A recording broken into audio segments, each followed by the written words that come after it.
Today's lunch is going to be toasted cheese sandwiches. Stay tuned for how to make one of the best lunches ever.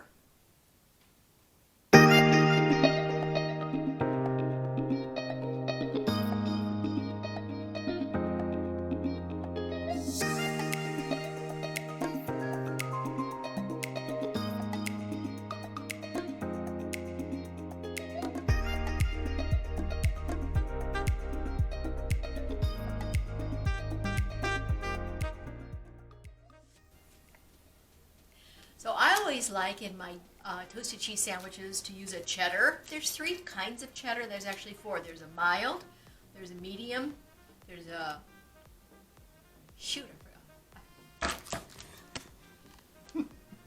Sharp. The cheddar cheese that I like to use, I often use a medium cheddar. There's a mild cheddar, there's also a sharp cheddar, and there's also an extra sharp cheddar. Each one of those is each level of sharpness. It's got a little bit more punch and flavor. The other thing I do like to do once in a while is add that second cheese. Here I'm going to add in a Monterey Jack. And when you're going to do more than one cheese, thinly slice the cheese. You don't want big slabs of cheese in your bread. So let's take out the medium and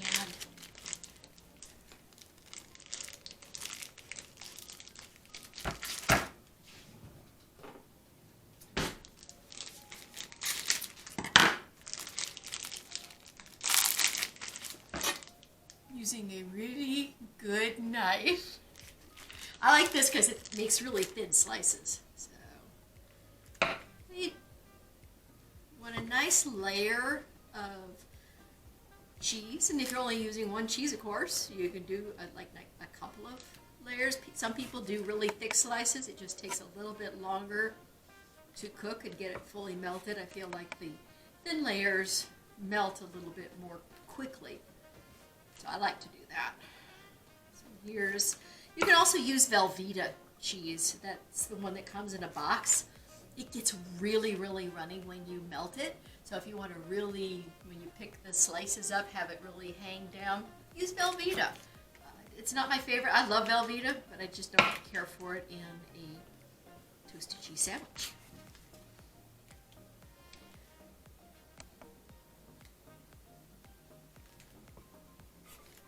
There, that should be enough cheese. We'll see where we come, and then take out the Monterey Jack.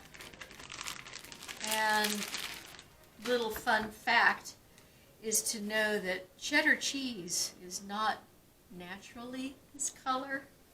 They add that color. It's some funny name that they add. It can come out naturally with a very light yellow color, but it definitely doesn't come out orange because it's made from cow's milk, and cow's milk is always white. So it's a little fun thing. Here's some Monterey Jack. It just adds a little bit different flavor. Melts all together, makes all kinds of yummy. You can add other things, but this is a basic go-to meal or for lunch or dinner. Breakfast if you want a toasted cheese sandwich, why not? See how neat that makes those slices nice and thin? Guard your fingers. Do about the same amount of both cheeses.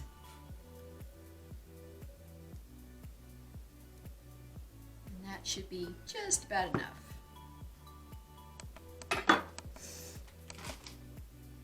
And now, before I assemble my sandwiches, I wanted to go over how you cook it so that I can get the pan heating up. You can use an electric skillet. If you use an electric skillet, set it to about 325 degrees before you, and then put your butter in. If the butter gets going too hot, it's going to get brown, so watch it carefully. You can use either in a regular big pan, big enough for your sandwich or sandwiches on the stove top, or if you have one of these big flat ones, you can do something like that. This just happens to be a griddle on one side and flat on the other. And you want to you have to start an electric skillet out on high or it doesn't get hot. But once it gets to the red burner, you're going to turn it way down so it's nice and medium low. On this stove, it's between 3 and 5. You're just gonna have to play with your own stovetop to see what you have. Assembly, very easy. You just line up your cheeses. Here's one layer for one sandwich. Another layer, a little bit extra cheese, always a good thing. And then the second, Monterey Jack. This is going to be a nice, flavorful sandwich. This is one of Grandpa's favorites. Alrighty, top it off. And if you have soft butter, just go ahead and butter one side, stick it down on the warm to grill, or if you don't, which I don't have warm butter, I'm going to stick some in the pan. There, see how it got nice and red? I'm going to just let it get medium low, and then I'll put some butter on, melt it, and make sure the bread all gets evenly coated in the pan. So the skillet's been heating up on the stove. I have it at about 3. I'm going to put about a tablespoon of butter in and make sure it just melts and doesn't burn. And if you can see, it's bubbling, but it's not turning brown. So that's just perfect. You have to really watch toasted cheese because the bread can burn very quickly, and then your cheese doesn't get nice and warm and gooey and soft. So I'll get this. What I'm doing is covering both sides of it so that hopefully the bread is evenly coated with the butter. And we'll just let these sit and hang out. Check them periodically. It's anywhere from about 3 to 5 minutes per side. You're going to pick it up little at a time. They're not going to be anywhere near done, but you just look at them like that. But if you look at it and it's getting really brown, either take your skillet off to cool it immediately. If it's on electric, turn the heat down and let it kind of cool down. If you're on gas, you can just turn it down. So we're going to let those cook. Okay, it's been a really solid 4 minutes, which is about how long I said it would take. And these are a nice golden brown, so I'll take them out. I put them on a cutting board, or a plate is just fine. I just want to clear the pan to put in another tablespoon of butter, get it melted.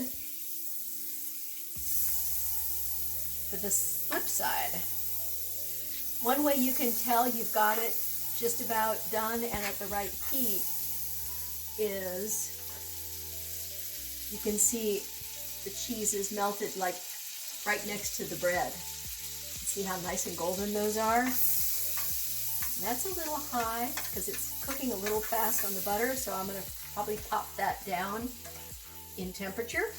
So I'll get them in first, get them all coated with butter.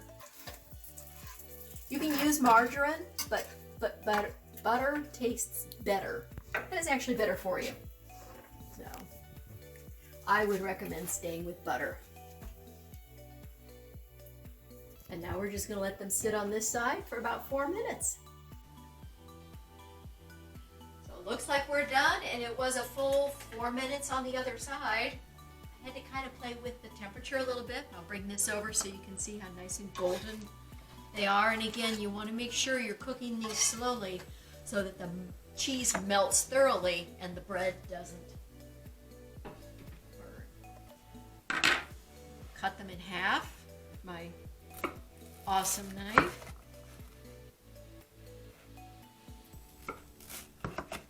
There's no right or wrong way to cut a sandwich. Whichever way you want to cut it is perfect. Toasted cheese, the quintessential side is tomato soup. Campbell's soup, I always make it with milk instead of water. It's a lot more creamy, but that's more for a cold day, and today's going to be in the 70s. So we're serving it today with a side of chips. Bon appetit. Hope you love them.